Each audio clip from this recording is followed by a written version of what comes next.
Assalamualaikum warahmatullahi wabarakatuh. Pada video kali ini mengesahkan tentang Kiai Bersiso, tapi sebelum melanjutkan menonton video ini, mari bangun channel ini, dengan menekan subscribe, dan like, juga lonceng notifikasinya agar menjadi sarana dakwah dan amal jariah buat kita semua, amin ya robbal alamin. Al-Kisah masih teringat dengan jelas di dalam ingatan penulis, dulu saat masih usia sekolah dasar pernah mendengarkan sebuah kajian Ba'da Tarawih di masjid desa.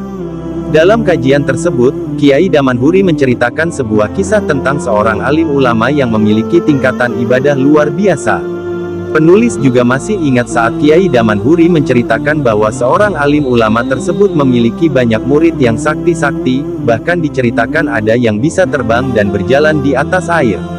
Namun, mendekati akhir hayat kehidupannya, ulama tersebut harus meninggal dalam keadaan menyembah setan.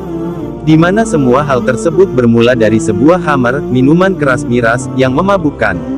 Karena penasaran kembali dengan cerita tersebut, terutama setelah adanya pro dan kontra atas pelegalan usaha miras di beberapa provinsi di Indonesia, maka penulis merasa tergelitik untuk menceritakan kisah di atas kembali.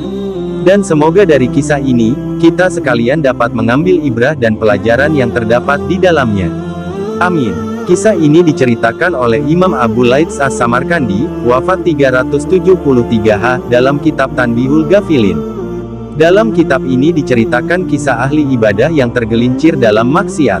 Kisah ini dinukil dari perkataan Utsman bin Affan radhiyallahu anhu. Beliau berkata, hati-hatilah kamu dari khamar, sebab ia induk dari dosa-dosa yang keji.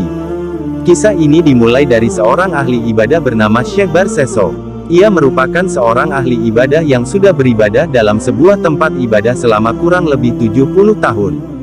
Setiap kali sudah beribadah di dalam tempat tersebut, Syekh Barseso tidak akan keluar. Kecuali setelah 10 hari melakukan aktivitas ibadah. Melihat keteguhan dan kealiman Syekh Barseso, beberapa komplotan setan pun tergelitik untuk menggoda Syekh Barseso. Setelah bermusyawarah, maka diutuslah setan putih untuk datang dan menggoda Syekh Barseso. Setan tersebut kemudian datang ke tempat Syekh Barseso lengkap dengan menggunakan jubah putih. Ketika setan tersebut melihat Syekh Barseso datang dan hendak masuk ke tempat ibadah tadi, setan tersebut pun memanggil. Akan tetapi, Syekh Barseso mengabaikannya dan bergegas masuk ke dalam tempat itu untuk beribadah. Tak kurang akal, setan tersebut mengikuti Syekh Barseso dan beribadah di belakang Syekh Barseso. Setelah 10 hari, Syekh Barseso yang melihat ada orang lain yang memiliki ibadah khusyuk seperti dirinya pun menghampiri setan tersebut. "Wahai Fulan, apakah kemarin kamu memanggilku? Ada gerangan apa?" tanya Syekh Barseso. "Aku ingin engkau bersedia mendoakanku. Karena aku lihat, engkau adalah seorang ahli ibadah yang khusyuk," pinta setan. "Jika kamu seorang muslim, maka aku sudah mendoakanmu selalu. Karena pada dasarnya, doaku selalu aku tujukan untuk semua muslim di dunia," jawab Syekh Barseso. "Kalau begitu, angkatlah aku menjadi muridmu. Aku ingin selalu ada bersamamu saat beribadah," pinta lagi setan itu. Syekh Barseso pun mengiyakan permintaan setan tersebut. Selang beberapa waktu, keduanya pun kembali masuk ke dalam tempat itu untuk beribadah. Setelah dirasa cukup, keduanya kembali menarik diri dari lokasi ibadah dan terlibat perbincangan. Di mana setan yang kemarin selalu mengikuti Syekh Barseso kembali melancarkan aksinya. "Wahai Syekh Barseso, tidakkah engkau jenuh terus beribadah? Mari kita sejenak bersantai dan mencari seorang perempuan untuk ditiduri." "Tidak, itu termasuk dosa besar," jawab Syekh Barseso. Kemudian si setan mengajak Syekh Barseso untuk merampok dan membunuh penjaga sebuah warung. Namun, Syekh Barseso juga menolaknya dan mengatakan bahwa hal tersebut merupakan dosa besar. Tak hilang akal, kemudian setan tersebut mengajak Syekh Barseso untuk minum khamar di sebuah warung di tengah hutan yang tidak banyak didatangi orang. "Tenang, di sana pasti sepi dan jarang orang yang datang," bujuk setan meyakinkan Syekh. Syekh Barseso pun tertarik dengan usul setan tersebut. Dan berangkatlah mereka berdua ke sebuah warung khamar di tengah hutan.